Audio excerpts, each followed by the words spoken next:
A dangerous method একটি সত্য ঘটনা।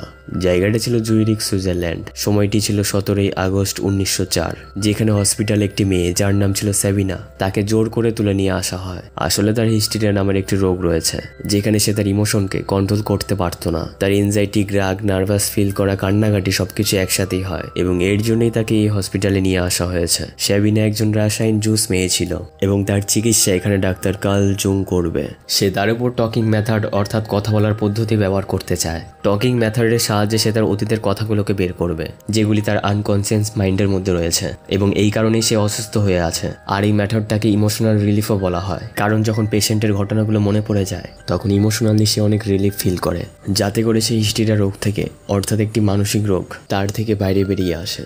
আসলে এই সম্পূর্ণ থিওরি ডাক্তার সিগমন্ড ফ্রয়েডের, কিন্তু এটা শুধু একটা থিওরিই ছিল। সেজন্য পৃথিবীর কোনো ডাক্তারই এই মেথডটাকে তাদের পেশেন্টের উপর ব্যবহার করতো না, বরং সব ডাক্তাররা তার পেশেন্টের উপর শক থেরাপি ইউজ করত। কিন্তু এখন ডাক্তার কার্ল এই মেথডটি সাবিনার উপরে ব্যবহার করতে শুরু করে দেয়। তার সেশনের সময় সে তার পিছনেই বসত, যাতে যখন সে তার অতীতের গভীরতায় ফিরে যাবে তখন যেন সে তার কারণে ডিস্ট্র্যাক্ট না হয়। আসলে সে জানতে চায় যে তার হিস্টেরিয়া কেন হয়েছে এবং কেনই বা সে এই রোগের শিকার হয়েছে, যেটা ছিল একটি মানসিক রোগ। আর এখন সে তাকে অনেক প্রশ্ন করে, আর অনেক প্রশ্নের পর গিয়ে ডাক্তার কার্ল জানতে পারে যে সাবিনার যে হিস্টেরিয়া হয়েছে এর কারণ হলো তার বাবা। কারণ যখন সাবিনা মাত্র 4 বছরের ছিল তখন তার হাতে ভুল করে একটি প্লেট ভেঙে গেছিল, যার পর তার বাবা তার জামা কাপড় খুলে তাকে খুব খারাপভাবে মারধর করেছিল, যেটা তার জন্য খুবই অপমানজনক ছিল। তার এই ব্যাপারে অনেক রাগ হয় এবং সে কেঁদে ফেলেছিল। কিন্তু এর সাথে একটি অদ্ভুত ব্যাপার এটা হলো যে তার আনকনসিয়াস মাইন্ড এই ধরনের শাস্তি থেকে খুব এক্সাইটেড হতো এবং সে খুব খুশি হয়ে যেত। এর জন্য সে ছোট থেকেই ফিজিক্যাল ইন্টিমেটির দিকে বাড়তে শুরু করে, এবং সে অন্যদের মারলে এবং তাদের অপমান করলে খুব এক্সাইটেড হয়ে যেত। সে ধীরে ধীরে বড় হতে থাকে, তার সাথে তার বাবাও তাকে শাস্তি দিতে থাকে, যার কারণে তার মনে, তার ব্রেনে গভীরভাবে প্রভাব পড়েছিল এবং সে হিস্টেরিয়ার পেশেন্ট হয়ে যায়। আসলে তার বাবা খুব ধনী একজন বিজনেসম্যান ছিল, আর না তো সে শুধু সাবিনাকে, সে তার মা এবং তার ভাইকেও ঠিক এভাবেই শাস্তি দিত। আর এখন ডাক্তার কালের এই চিকিৎসার সাহায্যে ধীরে ধীরে তার মনে প্রভাব পড়তে শুরু হয়ে যায়। সে আগের থেকে অনেক ভালো হয়ে যায়। সে খুব ভালো শিক্ষিতও ছিল, এর জন্যই ডাক্তার তার কাজে ওর সাহায্য নিতে শুরু করে। সাবিনা এখন অন্য রোগীদের ডেটা অ্যানালাইজ করে তার ইনপুট ডাক্তারকে দেয়। আর এখন যেহেতু ডাক্তার কার্ল টকিং মেথডের সাহায্যে সাবিনাকে অনেকটাই সুস্থ করে তুলেছে, সেজন্যই এখন সে অন্য পেশেন্টের উপরে এই টকিং মেথডই ব্যবহার করতে শুরু করে। আসলে সাবিনাই তার প্রথম সে পেশেন্ট ছিল যার উপর সে প্রথমবার সে এই টকিং মেথড ব্যবহার করেছে। এরপর 2 বছর কেটে গেছিল এবং সাবিনা প্রায় সম্পূর্ণভাবেই ভালো হয়ে গেছিল। ডক্টর কার্ল বলার পর সাবিনা এখন মেডিকেল হসপিটালে পড়াশোনা করে, এবং এর সাথে ডাক্তার কার্ল তার এই মেথডের সাহায্যে তার পেশেন্টদের সম্পূর্ণভাবে সুস্থ করে তুলেছিল। সে কারণে 2 বছর পর প্রথমবার তাকে সিগমন্ড ফ্রয়েড ডাকে, যে ডাক্তার এই মেথডের থিওরি লিখেছিল। ডাক্তার কার্ল তার ওয়াইফ, যাকে সে খুব ভালোবাসে, সে একজন বড় বিজনেসম্যানের মেয়ে, তার সাথে সে ডাক্তার সিগমন্ড ফ্রয়েডের বাড়িতে যায়। এরা দুজনে 13 ঘন্টা ধরে কথা বলে, এবং 13 ঘন্টা ধরে গভীর আলোচনা করার পর ডক্টর কার্ল বুঝতে পারে যে ডাক্তার সিগমন্ডের ধারণা তার থেকে সম্পূর্ণ আলাদা।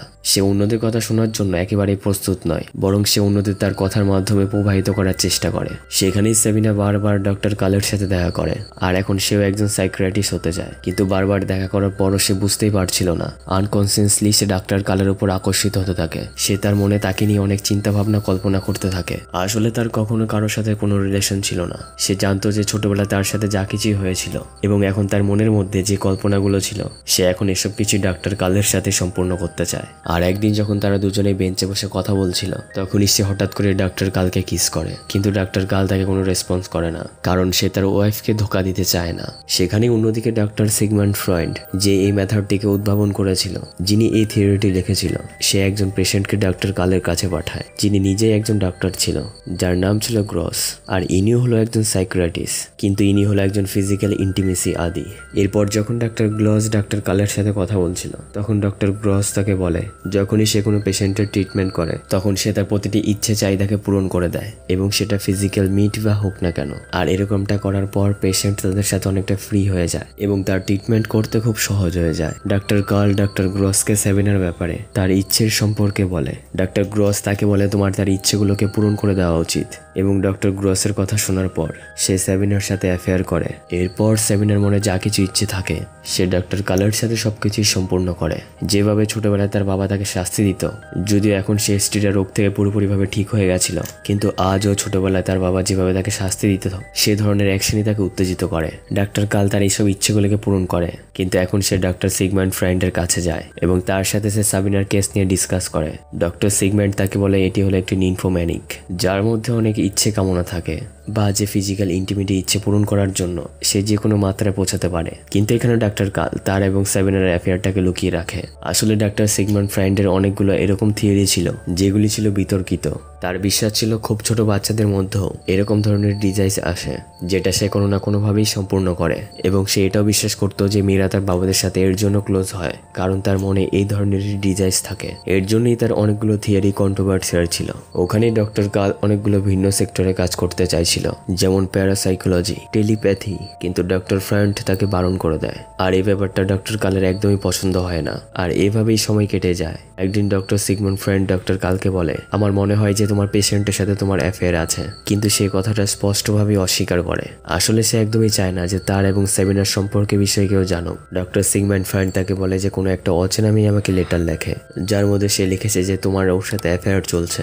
এরপর ডক্টর কাল সাবিনার কাছে যায় এবং তার থেকে ব্রেকআপ করে নেয়, যার পর তার আবারও মেন্টালি উইক হতে শুরু হয়ে যায় এবং তার মেডিকেল পড়াশোনা কমপ্লিট করার জন্য কারো সাহায্যের দরকার। এর জন্য সে ডক্টর সিগমন্ড ফ্রাইন্ডকে একটি লেটার লেখে, যার মধ্যে সে তার এবং ডক্টর কালের সম্পর্ক বিষয়ে লিখে দেয়। এরপর ডক্টর সিগমন্ড ফ্রয়েড কালের কাছ থেকে এই বিষয়ে আরেকবার কনফার্ম করে, কিন্তু ডক্টর কাল আবারও আরেকবার সে এই ব্যাপারে অস্বীকার করে। সে তাকে বলে সে শুধুমাত্র আমার একজন পেশেন্ট ছিল এবং তার থেকে বেশি আর কিছুই না।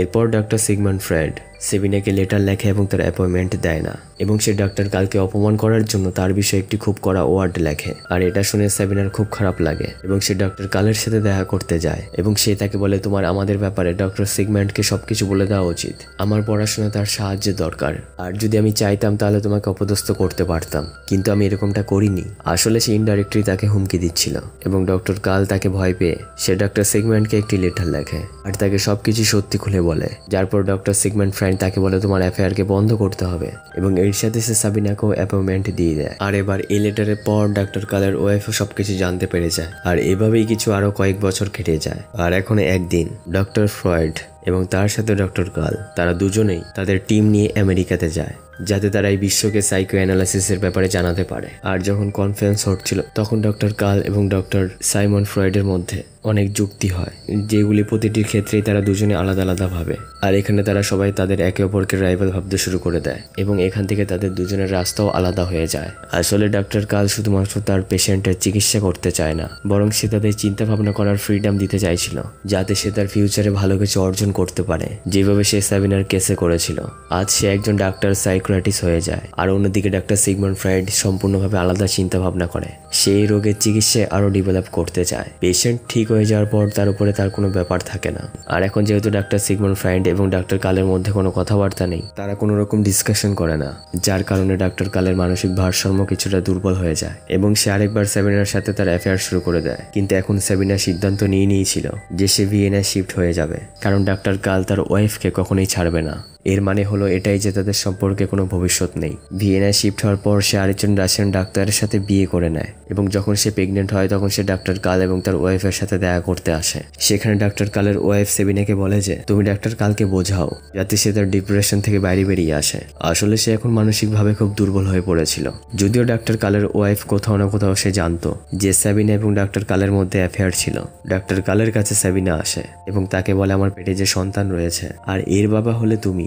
আর ডাক্তার কাল তাকে বলে আমি তোমাকে অনেক ভালোবেসেছিলাম, আর আমি এই ব্যাপারটা কখনো তোমাকে বলিনি, কিন্তু এটাই আমার জীবনের সত্য।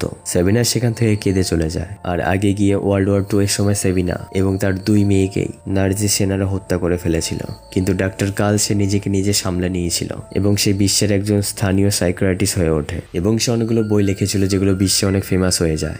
এবং 1961 সালে তার মৃত্যু হয়ে যায়। সেখানেই ডক্টর সিগমন্ড ফ্রয়েডের অনেকগুলো থিওরি সায়েন্স এবং বিশ্ব অ্যাকসেপ্ট করে নেয়নি। তার থিওরিগুলো খুব আলাদা ছিল এবং তার থিওরিগুলোকেই দ্য ডেঞ্জারাস মেথড বলা হয়, যেখানে তার বিশ্বাস যে একই পরিবারে কোনো ভাই বোন বা কোনো আলাদা আলাদা সম্পর্ক কোনো না কোনোভাবে একে অপরকে ভিতরে ভিতরে পছন্দ করে এবং তাদের সম্পর্কে বিষয়ে সে থিওরির মধ্যে লিখেছিল, যেখানে সে বলে সে মানুষের সেই বন্ধ দরজাগুলোকে খুলতে চায় যেগুলিকে মানুষ নিজেই খুলে দেখতে চায় না। এবং সে এইসব বিষয়ে অনেকগুলো থিওরি লিখেছিল এবং সাইকো অ্যানালাইসিসও তার থিওরি ছিল, যাকে প্রথমবার ডক্টর কার্ল সাবিনাকে ঠিক করেছিল। অর্থাৎ সাবিনা প্রথম পেশেন্ট ছিল যে এই মেথডে ঠিক হয়ে গেছে। এবং তোমাদের doctor Sigmund Freud, doctor Carl এবং সাবিনার এই গল্পটি কেমন লেগেছে অবশ্যই কমেন্ট করে জানাবে। আশা করছি এই গল্পটি তোমাদের খুব ভালো লেগেছে।